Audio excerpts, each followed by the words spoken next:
Who am I? Who should I become? And why become a philosopher? That's today on the Firestone Files.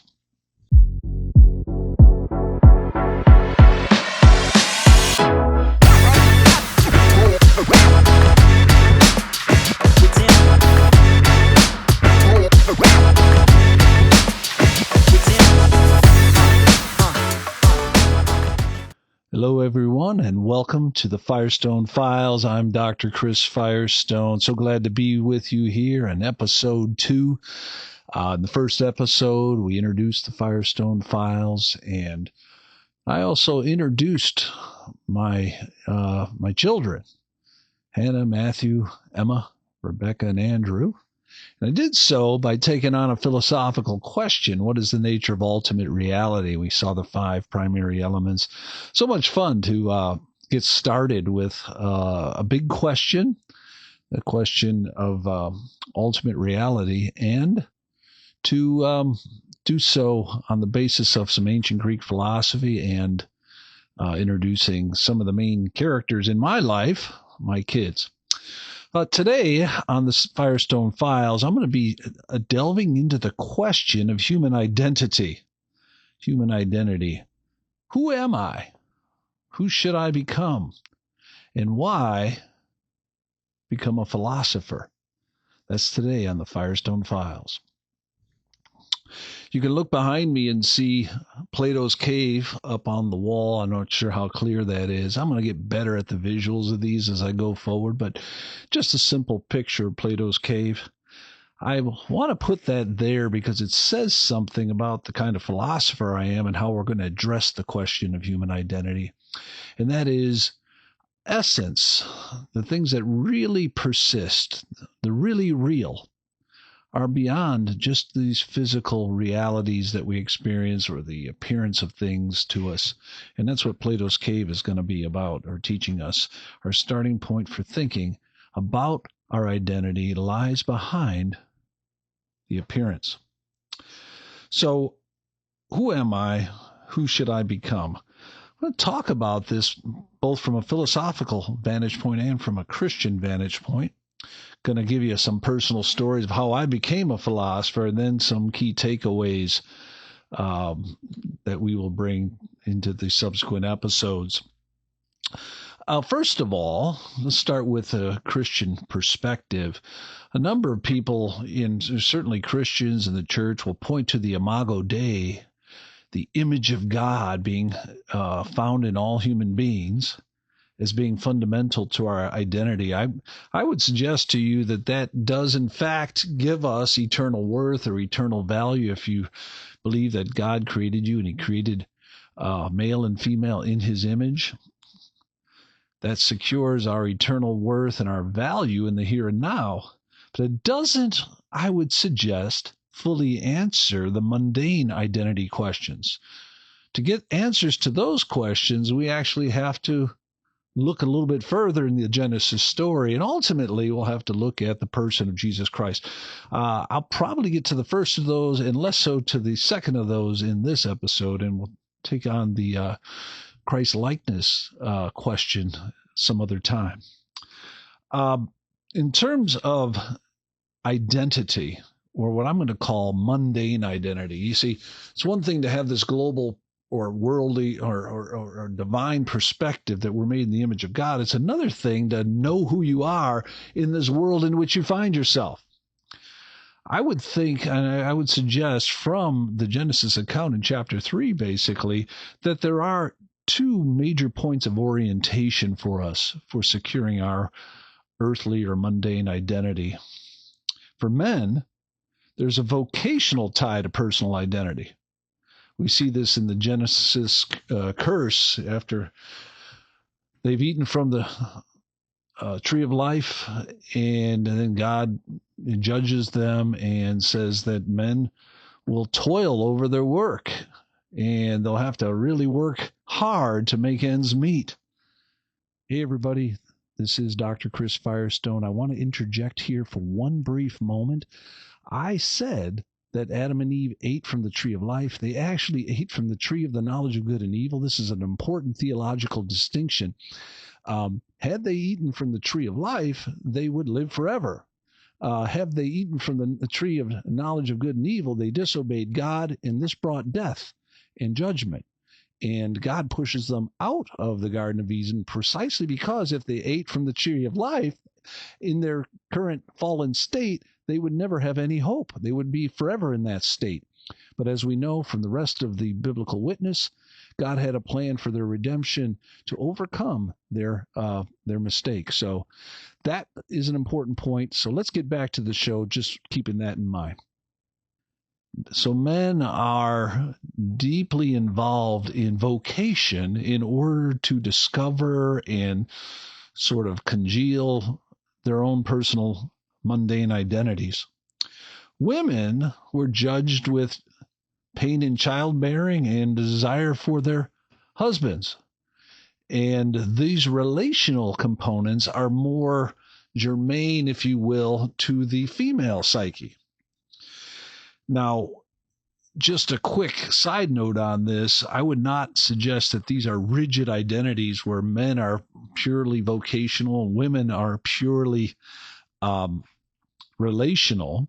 There's quite a bit of overlap. And I think some of the stories of my own career, my vocational career, being highly relational are proof of that, or at least anecdotal proof of that.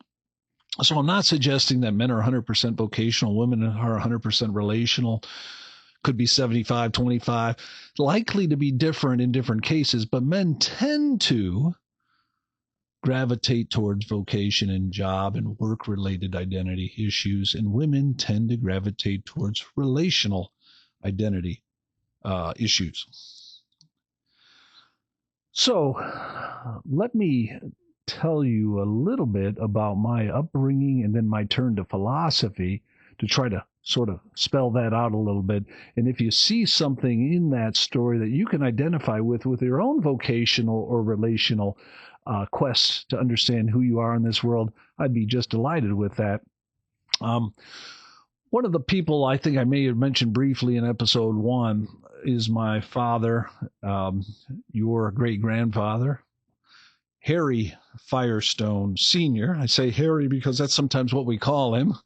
Sometimes I call him Dad. My kids will call him Grandpa and so forth. He was always a bit of a gadfly intellectually at home. He always asked the big questions at dinner table conversations and really just, how do I put it, loved the big mysteries. He loved the JFK stories, the pyramid stories, God and angels, always asking sort of what I would call the paradoxical or harder questions. And, I think it sort of built within me a kind of fearlessness for taking on these questions. A lot of people, especially people of what I would call a more rigid faith or a folk faith or a dogmatic faith, get worried about these questions on the edges because some of them don't have obvious answers to them. I think some of them do have answers and some of them must remain paradoxes. But for whatever reason, we delighted in talking about these things around the kitchen table. They remain questions that still, my dad is at the time of shooting is 87 years old, and he still likes talking about the big, difficult questions, the ones that are hard for anybody to answer, things ranging from, how many angels could God put on the head of a pin to, other kinds of questions, about UFOs or about, I don't know, all sorts of different things that are mysteries in life, but interesting dinner conversation items. In short, my dad and my mom really encouraged intellectual curiosity, thoughtfulness. They took us to church once a week. We did pray at meals. It wasn't exactly, deeply moving, but we weren't afraid of the bigger religious questions, and that was sort of ingrained in us at the earliest ages.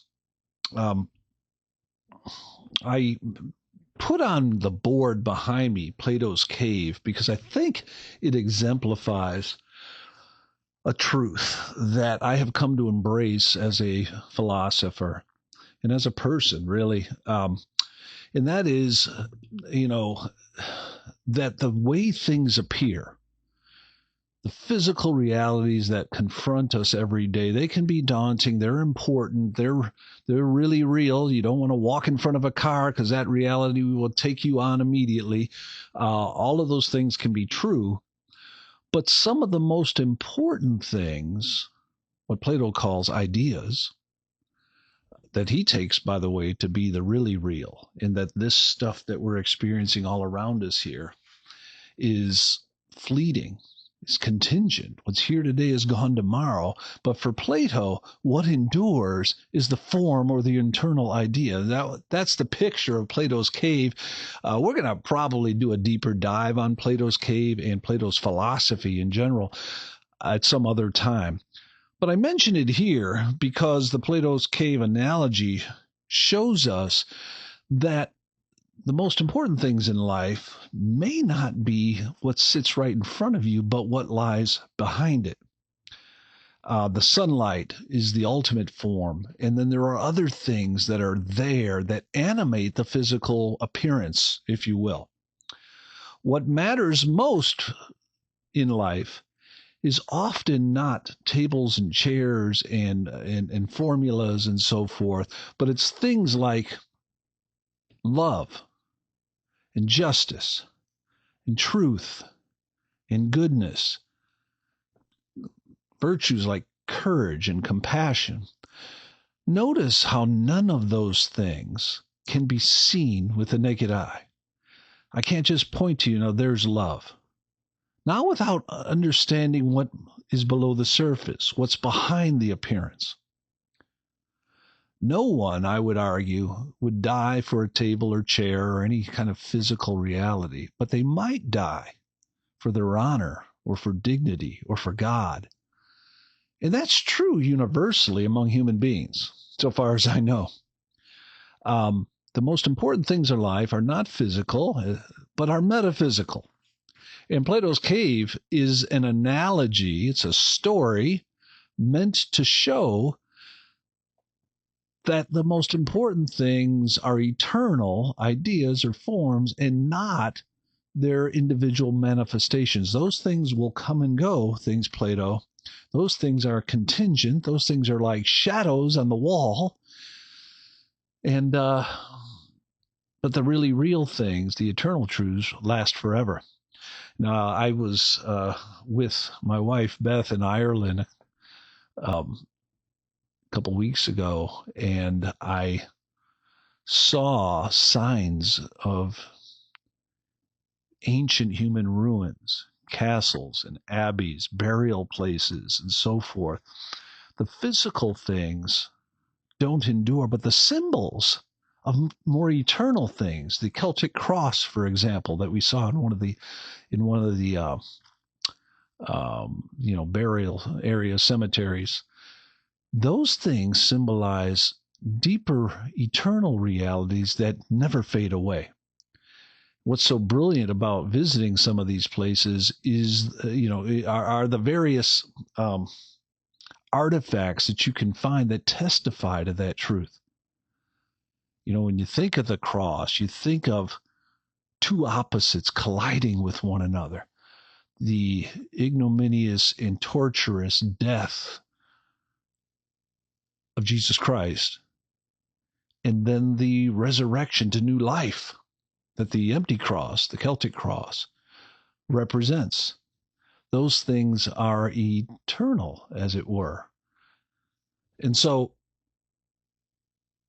one of the core lessons in all of this is that our identity fundamentally is wrapped up in our essence, in our relationship to God, and that sort of foreshadows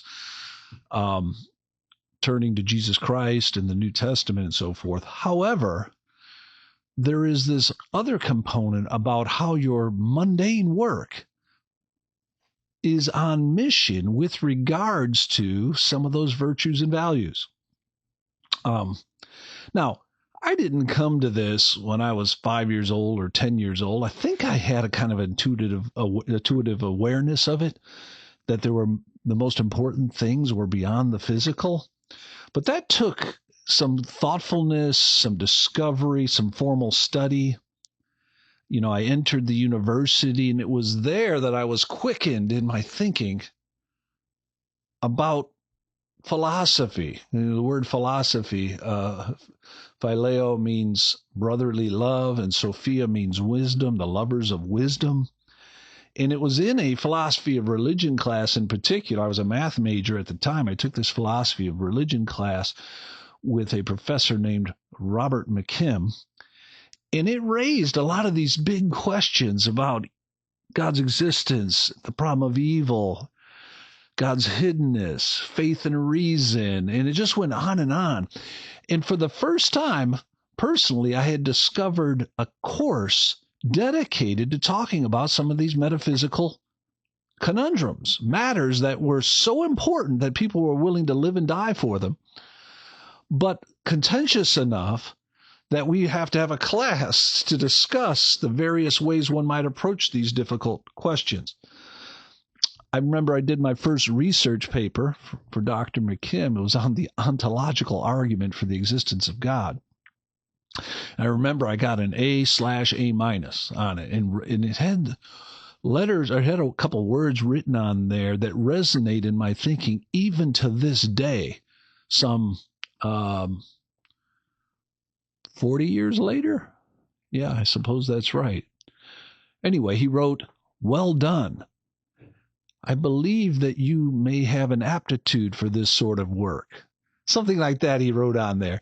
That was the first time another person, another man, another person of authority had told me I was good at anything. I mean, well, that's not totally true. I had some things in high school that I was good at. I'll share some of those stories along the way. But this was something that really mattered to me, and somebody took notice of my sort of aptitude, interest, passion for this potential work. And I say work because it's in the vocation that I was looking for a vocation. I was a math major. I was sort of technically good at math, but not really interested in it theoretically or fundamentally. But it was at philosophy where I found something that really animated me, my passions, my interests vocationally. And Robert McKim asked if I would be interested in doing a senior's honors project with him. And I did it on a topic that came up in that course called the topic of the hiddenness of God. And that particular project, the hiddenness of God, became a platform or a starting point for me intellectually that I'm still on 40 years later. It's set my academic trajectory, and I'm going to, try to explain a little bit more about how that happened. So here I am at the University of Illinois. I'm studying mathematics and philosophy, and Robert McKim comes along. He gives me some confidence by believing in me and giving me some guidance. He thought, in fact, he advocated for me to go to the same school he went to for a master's degree once I was finished. He knew that my work in math was mediocre. Well, it's like a B range, But my work in philosophy had risen up to the A level, and Robert McKim said, "Man, you've got some possibilities, Mr. Firestone. Why don't you go to Yale and do a master's degree?" That's where he went. He thought he had some contacts there and could get me into that program. I wasn't sure I was ready for that. I was still somewhat unrefined. I still didn't have the money or the direction or the leadership beyond Robert McKim to go in that direction. So I started asking around my mentors and other people, like, where should I go for a master's degree? And the thing that was driving me at that time was the bifurcation in my soul between faith and reason. I know I'd studied Robert McKim, and I'd studied, philosophy of religion and metaphysics with Robert McKim, but most of my philosophical mathematical training were with people who I took to be agnostics or atheists. people who didn't really have a religious inclination. They had sort of technical, sort of instrumental aptitudes in philosophy and math, but didn't really have any, what I would take, deep religious spirit. And so I was a churchgoer. I was, I felt compelled to believe and to follow my faith. And so here I have this philosophical training, this church training, if you will, but the two didn't really overlap or integrate very well. So I started asking some people. There was a fellow named not doctor, he's actually a high school coach, Larry Stillwell. He's my chess coach in high school. And Larry said you should consider a school called Trinity Evangelical Divinity School if you want to do a master's degree where faith and reason are questions that are central to what they were all about. Well, I went up to Deerfield, Illinois. It's like a 30-minute drive. I had never heard of Trinity Evangelical Divinity School at that time. But I went up there and I fell in love with the environment. And I thought, yeah, I think this could be a place for me to stick around for a couple of years and work out some of the issues of faith and reason that I was having. While I was at Trinity, a couple of different professors, Dr. Harold O.J. Brown, was fundamental to my experience there. I had started in the program, doing okay, taking classes and meeting different professors. But it was in my project, the what they call the MA thesis, that I began to struggle. I had another professor called John Feinberg, and he kind of didn't like my approach, kind of tore me a new one, if you will, on my first attempt to write a chapter for my my master's thesis. And there's so much red on that paper that it kind of knocked me out of commission for 3 months or so until I went into the office of Dr. Brown. They used to call him Joe. That was I guess that's the J in Dr. Harold O.J. Brown. He looked at my work, and I remember going into his office. I'd been sort of paralyzed for 3 months trying to figure out what to do and trying to recover from my first attempt to write a chapter. And he said, "Chris, I want to tell you that this chapter was not very good, but I think I see what you were trying to do. Let's sit here and try to figure out a way forward." So we sat in his office at first, then we walked outside his office and sat in the hallway. And at that time, one thing I'll never forget about Harold Brown is he gave me a cookie. He was like, Brown never turned on his office light. So we sat there for a few hours talking through the thesis, and it got darker and darker in his office. And it was in that experience with Harold Brown that I came to a new focus on what I was going to do. I was going to do something on the hiddenness of God in Lutheran thought. That is the person Martin Luther and his writings. And that changed my trajectory. His mentorship and his leadership and his seeing something in me meant everything to me at the time. It was about during that same time where I saw another professor. His name is Clifford Williams, or Cliff Williams. Everyone calls him Cliff. I saw him riding his bike onto campus, and I had this eureka moment on my master's thesis, but I also had this vocational eureka moment when I saw Dr. Cliff Williams. I asked, "Who's that guy?" He goes, "He's the philosopher here at Trinity." I said immediately to myself, there was like a click moment, I want his job. That was I know there's a little pretentious. I am, don't even have a master's degree, but I'm saying I want that guy's job someday. Well, I'm going to just bracket that for a moment. I don't know what it was about him. It was the carefree academic lifestyle, the culture of academia, the ability to teach and to study and to mentor. All of those things animated me. And I saw something in him that I wanted. I wanted to become like Cliff. So the combination of Harold Brown and Cliff Williams gave me both content and form, if you will. It was then I met another guy, and this guy would become absolutely crucial to my eventually getting a PhD, and his name is Dr. Kevin Van Hooser. We just call him Kevin. So we have Joe, Cliff, and Kevin. Who would have thunk it? Anyway, Kevin was a professor at Trinity. I took a class on Immanuel Kant with him. Very few people knows that Kevin Van Hooser once taught the philosophy of Immanuel Kant. I think he taught it that one time and never taught it again. He then, while I was trying to finish up my master's degree, got a job offer at the University of Edinburgh, and he left Trinity. But he left this indelible impression on me, and I'm going to come back to Dr. Van Hooser here in a moment. To make a long story short, at Trinity, I was able to get my master's thesis finished. I got a good grade on it, and really sealed the deal on that Master of Arts in Christian Thought, emphasizing philosophy of religion. I then got married during that time. That's a whole nother story to tell at some point. But my wife and I decided that we needed some time to work off our debts and to travel a little bit. So we looked around the world where we could be in service to the church, work off our debts, and see a little bit of the world. Believe it or not, I just, to this day, it's not totally clear how this happened. It was kind of two things that came together providentially. We landed in Hong Kong.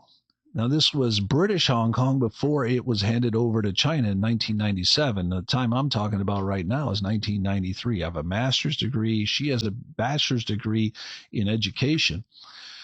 She had met the principal of the International Christian School at a job fair at Trinity, and so she had a kind of Hong Kong connection, even though it was pretty lightweight at that time. I knew some people who were preparing to go on a summer missions trip to Hong Kong. So the combination of those two got me wondering whether or not Hong Kong could be the landing pad for my wife and I after this master's degree. Now, in order to prepare to answer that question, I decided to take a course on missiology. This is like the study of how to do missions with a guy named Hebert. That's all I remember of his name at the moment. But he was a famous missiologist there at Trinity for quite a while.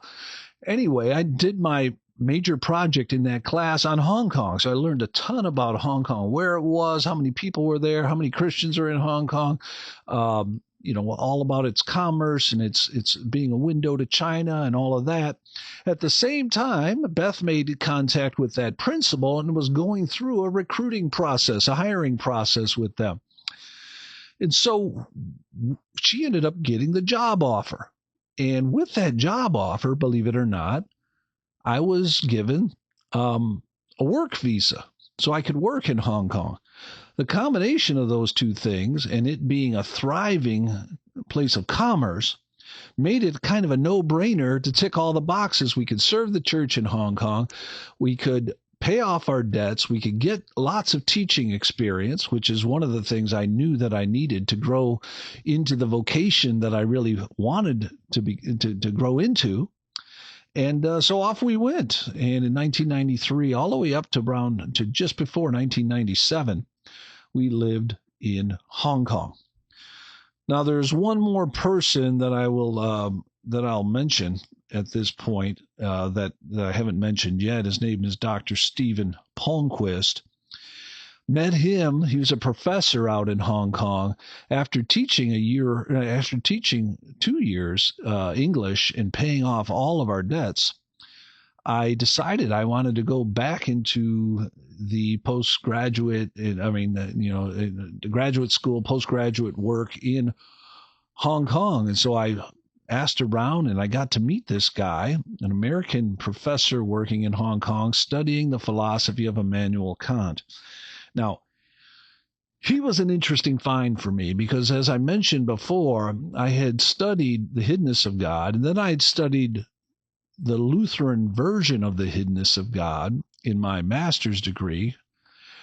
Now I've encountered this philosopher who some people call the demythologizer of Luther. I won't explain all that right now. I could talk about Kant for a long time, since that was my PhD topic. But Stephen Palmquist seemed like the natural trajectory for me to get back into philosophy, studying the philosophy of Kant and the question of God in the PhD level with a Lutheran philosopher, the philosophy of Immanuel Kant. So I was able to study with Dr. Palmquist for a year or two on this in this same vein. Now, all of this to say that my vocation was a series of, say, providential kind of click moments. The first one came in undergraduate, where I discovered a class, philosophy of religion, and a professor who believed in me, who thought I could be a philosopher. And then when I went on to the master's degree, Harold Brown and Cliff Williams and Kevin Van Hooser made that pathway clearer and clearer to me. And then when I went on to the PhD, Stephen Palmquist came into the picture, and he sort of crystallized that image of what a philosopher is and could be. He was a great mentor to me at the time, and made a big impression on me about what I could become. Now, things don't end with Dr. Stephen Palmquist because of the handover in 1997. I had to leave Hong Kong.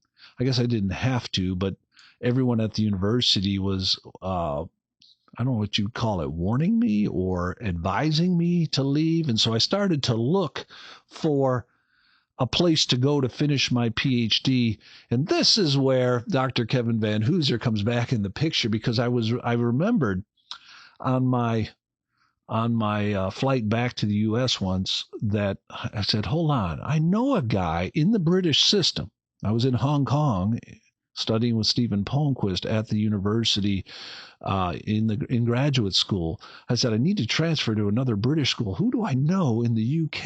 And it dawned on me that Dr. Kevin Van Hooser, who I had at Trinity, was a professor at New College in Edinburgh in the UK.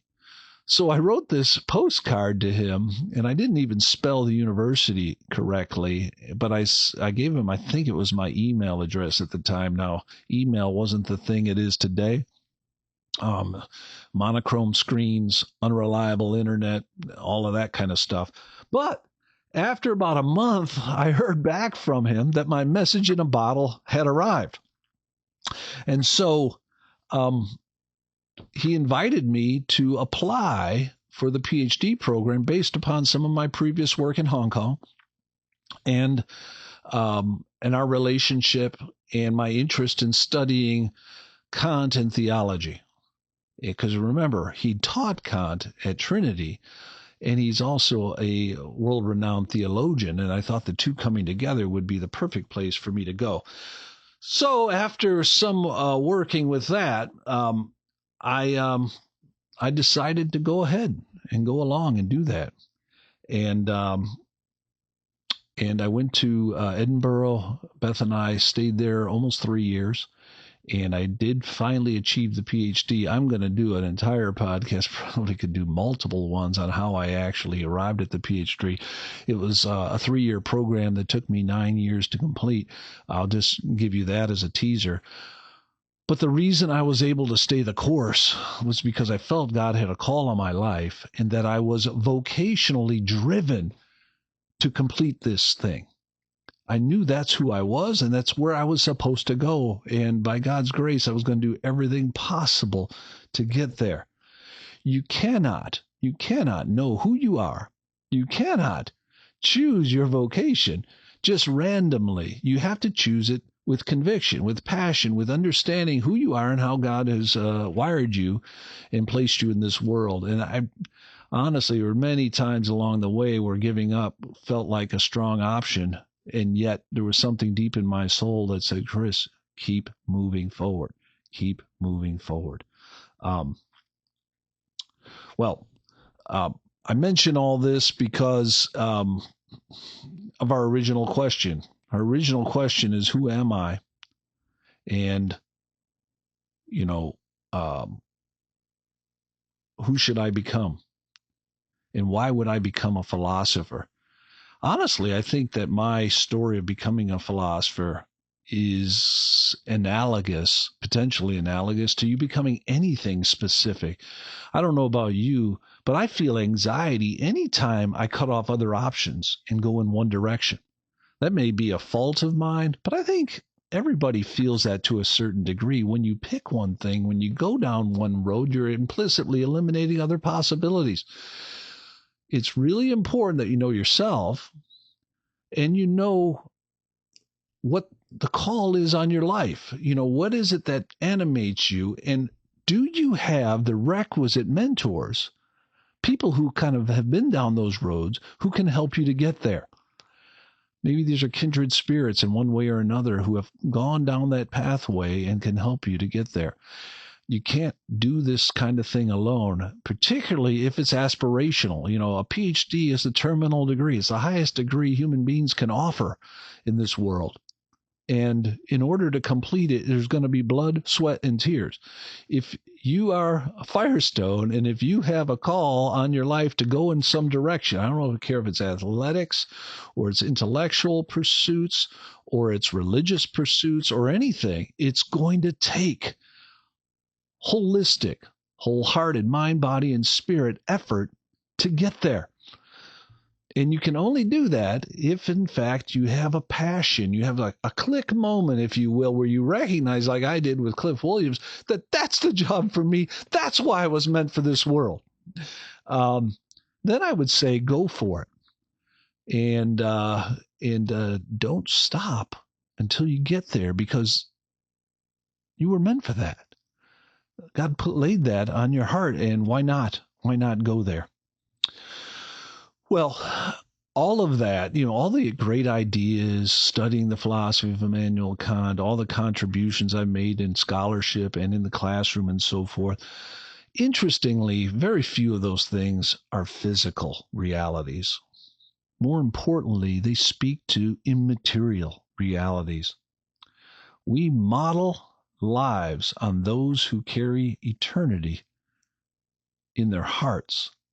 And those people that I mentioned along my way, they were like, I don't know, guides for me to help me, propel me.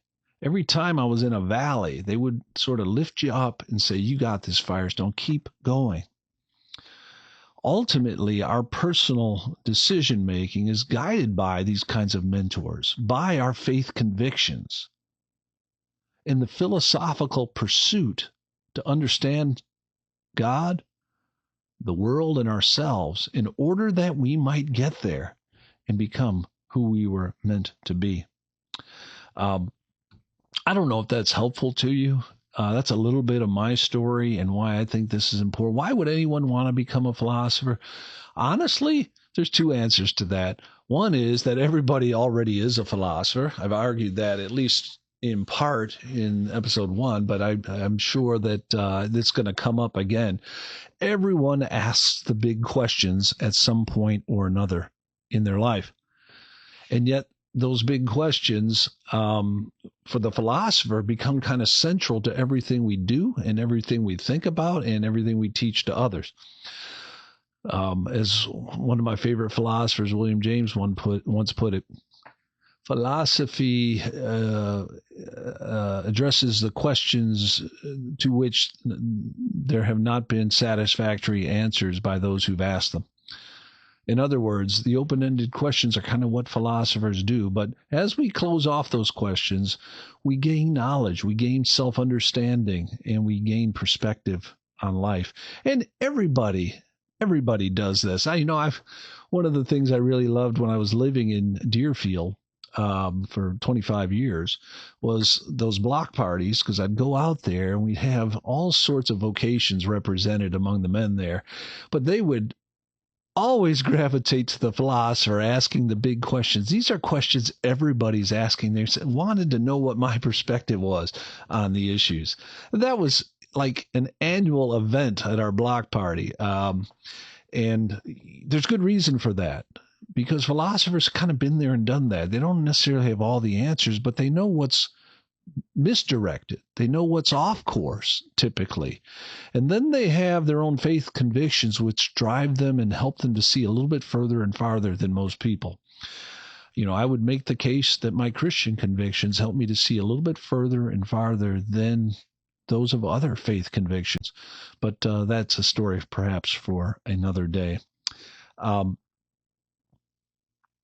We're going to keep pressing on as we go along. I'm hoping that was helpful to you. I'm Chris Firestone. This was the Firestone Files. Have a good one. Thanks for stopping by to spend some time with me here on the Firestone Files. I hope today's reflections offered you some new insights and perspective on life. If you enjoyed the episode or found it valuable, I'd appreciate it if you'd take a moment to like, subscribe, and share it with someone you care about. I'd also love to hear your thoughts. What resonated with you? What challenged you? Or what would you like to hear more about in future episodes? Drop a comment below or send in your suggestions to the email in the description. Your input helps shape where we go next. This has been Dr. Chris Firestone. Until next time, keep asking the big questions. And remember, the kingdom journey is always best with your friends. Further up and further in. Bye for now.